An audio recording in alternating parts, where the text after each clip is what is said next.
Hi everyone, welcome to the next section of the binomial theorem. This is the third video of binomial theorem. The first video discussed about the definition, and second video we have done some few problems. In this video, let's discuss about the problems which are related to the greatest integers. You may arrive the problem like find the greatest integer less than root two plus one raised to power. यहाँ पे हमें greatest integer find करना है जो कि root two plus one raised to power six से कम हो, यानी कि सबसे ऐसी वैल्यू निकालनी है जो root two plus one raised to power six का ग्रेटेस्ट इंटीजर वैल्यू निकालनी है। इसका मतलब समझा? तो इस तरह क्वेश्चंस को हमें क्या करना चाहिए, इसको बाइनोमियल थ्योरम से हम सॉल्व कर सकते हैं। उसके लिए हमें क्या करना पड़ेगा, हमें पता है कि x plus a raised to power n का बाइनोमियल एक्सपेंशन हमें पता है, x plus a raised to power n का बाइनोमियल एक्सपेंशन हमें पता है, x minus a raised to power n का बाइनोमियल एक्सपेंशन हमें पता है। We know the binomial expansion of this. We know the binomial expansion of this, right? If we add this to binomial expansion, ये होता है nc0 x to power n plus nc1 x to power n minus 1 a and so on.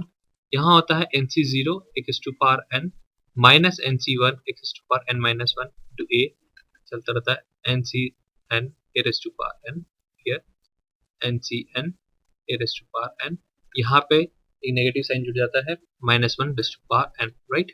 अब इन दोनों का जब हम add करते हैं x plus a raised to power n x minus a raised to power n, तो हमारे पास चीज आएंगी x plus a raised to power n plus x minus a raised to power. Positive terms add हो जाएंगे, negative terms cancel out हो जाएंगे, दोनों सेम पॉजिटिव टर्म्स है। Twice of nc0 x to power n plus nc2 x to power n minus 2 raised to power 2 up to इस तरह से चलता जाए। और हमारी जो प्रॉब्लम थी हमने देखी थी वो थी हमें root two plus one raised to power six निकालना था। यहाँ पे x को मैं रूट टू मान लेता हूँ, a को वन मान सकता हूँ, राइट। तो root two plus one raised to power six हमें निकालना है। तो हम देखें यहाँ पे, तो root two plus one raised to power six और यहाँ पे मैं plus root two minus one raised to power six लिखता हूँ। एक बार देख लीजिए, मैं बता दूंगा ऐसा मैंने क्यों किया। Root two plus one raised to power six plus root two minus one raised to power six लिखने से मेरे पास जो वैल्यूज आती हैं यहाँ पे आएगी 2, ठीक है। n is 6 here, 6c0 x to power n यानी कि root two raised to power 6 plus 6c2 root two raised to power 4 1 raised to power 2 वही रहेगा, plus 6c4 root two raised to power 2 and plus 6c6 1 raised to power 6, ठीक है। तो ये हमारे पास values आ गई। अब इसको कैलकुलेट करते हैं।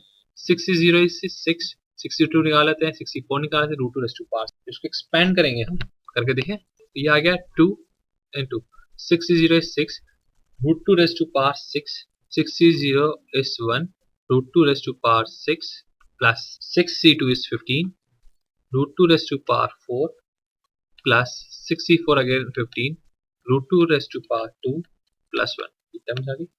खोल दें, root two raised to power 6 को बोल सकते हैं हम 2 cube, that is 8 plus 15 root 2 raised to power 4 is 2 square, that is 4 plus root 2 raised to power square is 2, 15 into 2 plus 1, ये वैल्यू आ गई।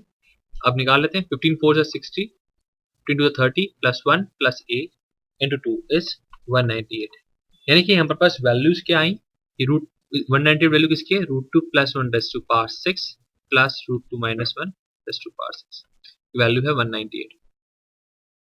लेकिन हमें कंसर्न था about root two plus one raised to power 6, और यहाँ पे हमने calculate किया root two plus one raised to power 6 plus root two minus one raised to power 6, root two plus one raised to power 6 plus root two minus one raised to power 6। अब मजे की बात है कि हमें यहाँ पे तक हमारा आंसर आ चुका है। अगर हम ध्यान से देखें तो मैं बोलूँ रूट टू प्लस वन, ठीक है।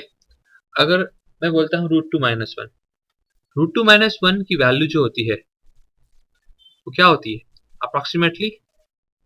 रूट टू माइनस वन की वैल्यू देखें, रूट टू होता है 1.414 माइनस वन कितनी होती है 0.41, राइट, यानी कि एक से कम है। अगर मैं root two minus one raised to power 6 लिखता हूँ, इसकी वैल्यू जो आएगी कितनी आएगी, एक से कम आएगी, यानी कि वैल्यू जो आएगी वो 0 से लेकर 1 के बीच में होगी, राइट। क्योंकि वैल्यू क्या 0.41 यानी कि एक से वैल्यू अगर कम है, अगर उसका ना कितनी पावर बढ़ा देंगे वैल्यू एक से ज्यादा नहीं हो सकती, यानी कि वैल्यू क्या होगी एक से कम होगी। तो हमें पता लग गया कि root two minus one raised to power 6 की वैल्यू जो है कुछ भी करके एक से तो कम है। यानी कि root two plus one raise to power 6 plus root two minus one raise to power 6 value 198 थी। हमें ग्रेटेस्ट इंटीजर वैल्यू निकालनी root two plus one raise to power 6 की। हमें पता लग गया कि root two plus one raise to power 6 की वैल्यू लिख सकते हैं 198 minus root two minus one raise to power 6। इसकी वैल्यू हमें पता लग गया कि इसकी वैल्यू जो है कुछ भी कर लो 1 से ज्यादा नहीं सकती, ठीक है, यानी कि इसकी वैल्यू जो है लेस देन 1 और ग्रेटर देन 0 है, यानी कि 0 से बड़ा है और 1 से छोटा है। ये बात फिक्स है क्योंकि ऊपर जो पावर है 6 है और रूट टू माइनस वन की वैल्यू क्या होती है अप्रोक्सीमेटली 0.414, उसकी वैल्यू रेस टू पावर 6 जो वैल्यू आएगी ये 1 से छोटी रहेगी और 0 से 1 के बीच में रहेगी, पता लग गया। हमें ग्रेटेस्ट इंटीजर निकालना है, तो इसका मतलब है जिसकी वैल्यू है 198 माइनस 0 पॉइंट समथिंग है, और इसका मतलब इंटीजर की अगर बात करूं तो ग्रेटेस्ट इंटीजर क्या होगा 198 माइनस 1 दैट इज 197, यानी कि हमारे पास root two plus one raise to power 6 की वैल्यू आएगी 197 पॉइंट समथिंग आएगी, यानी कि इंटीजर क्या रह गया हमारे पास 197, जिसका आंसर हो गया 197। ये इंटीजर होगी वैल्यू, और जो वैल्यू आएगी कितनी आएगी 197 पॉइंट दशमलव कुछ कुछ कुछ वैल्यू होगी root two plus one raise to power 6। Clear है? जब भी इस तरह क्वेश्चन आए हमें इस चीज का हमें यूज करना है और हमें आंसर मिल जाएगा। एक प्रॉब्लम और देख लेते हैं इस तरीके का, prove that 8 plus 3 root 7 8 plus 3 root 7 raise to power n कोई भी हो सकता है, ठीक है, ऑब्वियसली पॉजिटिव इंटीग्रल पार्ट होगा, एंड इस ऑड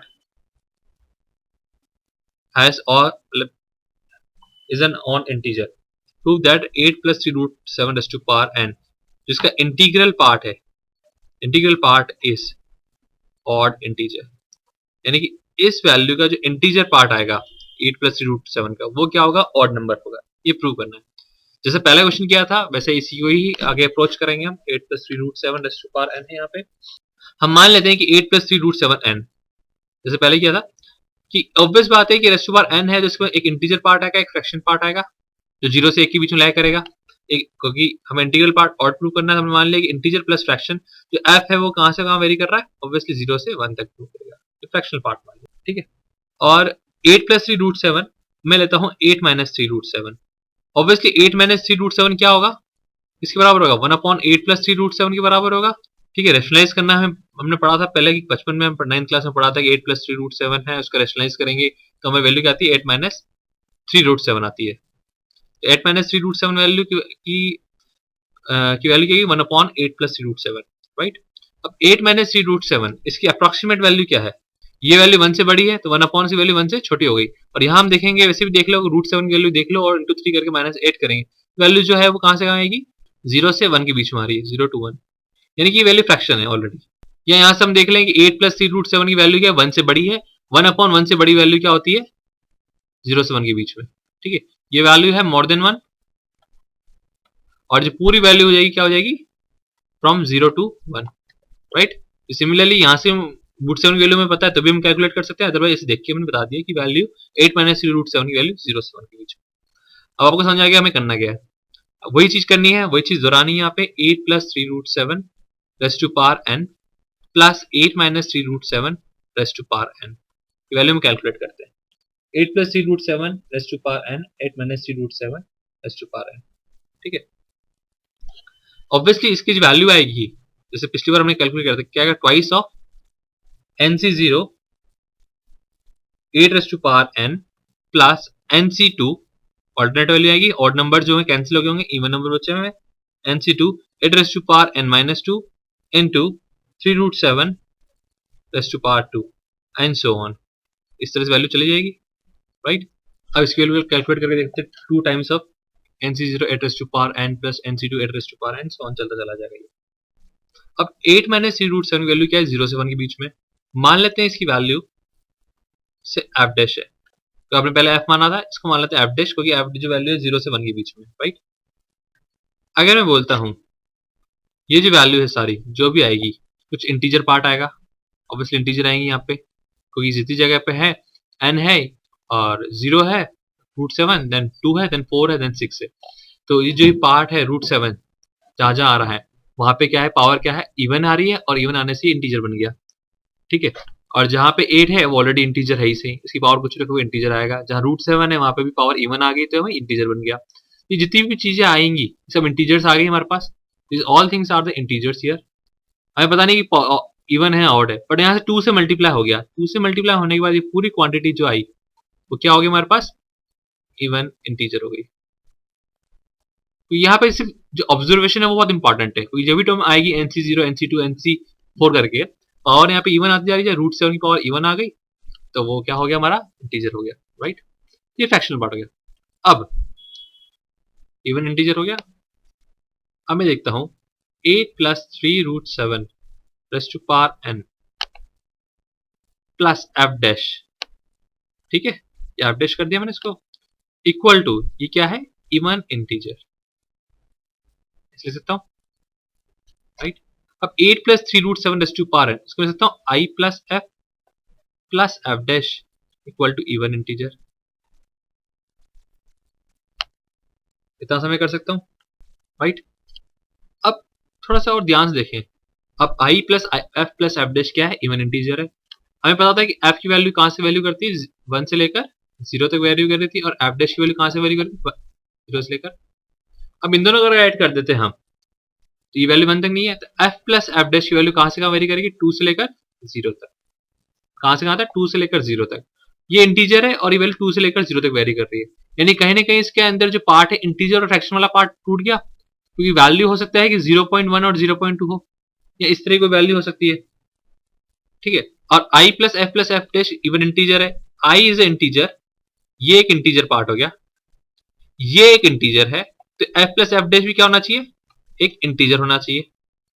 समझ में आ गया, i इंटीजर है, यहाँ पे इसकी इक्वेट इंटीजर के बराबर आ रहा है, यहाँ पे f और f डैश हम लिखा है, ये भी एक इंटीजर होना चाहिए, ये इंटीजर होना चाहिए। 0 से लेकर 2 के बीच में इंटीजर की वैल्यू क्या आएगी, ऑब्वियसली वैल्यू एक ही बचती है, 0 से लेकर 2 के बीच में जो वैल्यू है इंटीजर वो 1 है ओनली, यानी कि मेरे पास वैल्यू आएगी i + 1 जो है हमारे पास इवन इंटीजर है। इसका मतलब i क्या हो गया हमारा, even integer -1 that is odd integer, hence proved. यानी हमें जो प्रूव करना था हमारा 8 + 3 √7 का जो इंटीजर पार्ट है वो क्या है, ऑड इंटीजर, और हमने यहाँ प्रूव कर लिया। सो हुआ के पूरे प्रॉब्लम में एक ऑब्जर्वेशन होना बहुत जरूरी था, कि आपको सिर्फ ऑब्जर्व करना था वैल्यूज को, क्या पॉजिटिव आ रही है, इंटीजर्स आ रहे हैं, इवन आ रहे हैं या नहीं आ रहे हैं। सिर्फ इस ऑब्जर्वेशन से ही प्रॉब्लम सॉल्व हो गया, राइट। एक बार मैं रिवाइंड करवा देता हूँ फटाफट से आपको। हमें प्रूव करना था कि 8 + 3 √7 जो है इंटीग्रल पार्ट है। हमने वापस इंटीग्रल पार्ट करने के लिए हमें मान लिया कि ये i + f के बराबर है, इसका रेसिप्रोकल निकाल लिया। ऑब्वियसली 8 + 3 √7 जो वैल्यू है 1 से बड़ी है, तो उसका रेसिप्रोकल 1 से छोटा होगा, तो 8 - 3 √7 की वैल्यू हमने मान ली कि वैल्यू 0 से 1 है, उसको मान लिया हमने f डैश, राइट। ये काम किया, और दोनों को लिखकर हमें जब पहले भी हमने पढ़ा था कि इस तरीके से हम दोनों तरफ को लिख लेते हैं, देखिए x + a raised to power n, x + a raised to power n और x - a raised to power n की वैल्यूज हम देखते थे। ये होती है x + a raised to power n और plus x - a raised to power n की थ्योरम हमने लगा दी। जो ट्वाइस ऑफ दिस आता है ऑर्डिनल लिखे जाते हैं, ऑड नंबर्स कैंसिल आउट आते हैं, इवन नंबर्स डबल बार में आते हैं। तो और ये वैल्यू जो ऑब्वियस है इवन आई, इवन इंटीजर्स आए। ये इवन इंटीजर क्यों आया, कि 8 की पावर जो n है वो इंटीजर है, और √7 की पावर ट्वाइस आ रही थी, यहाँ इवन नंबर्स आ रहेंगे आगे, √7 raised to power 4 भी आएगा, तो वो सब क्या होंगे, रेशनल इंटीजर्स बन जाएंगे, और इंटीजर्स को मल्टीप्लाई किया 2 से, तो इवन इंटीजर बन गए। हमें पता था ये एफ डैश है, तो हमने इसको 8 + 3 √7 की वैल्यू i + f मानी थी, एफ डैश माने इवन इंटीजर आ गया। उसके बाद बहुत इंपॉर्टेंट पार्ट हमने देखी कि ये जो है इंटीजर है, i + f लिख दिया, और ये एफ डैश है, इवन इंटीजर है। ये एक चीज इंटीजर थी, ये इंटीजर है, इसका मतलब जो f + f डैश है वो भी इंटीजर होगा। और f + f डैश की वैल्यू ऑब्जर्व करी हमने, 0 से 1 0 से 1 थी, दोनों की कंबाइंड वैल्यू 0 से 2 हुई। 0 से 2 के बीच में इंटीजर वैल्यू सिर्फ 1 बचती, वो हमने यहाँ लिख दी, यानी इंटीजर + 1 इज इवन इंटीजर, यानी इंटीजर वैल्यू क्या आ गई, ऑड इंटीजर, हैंस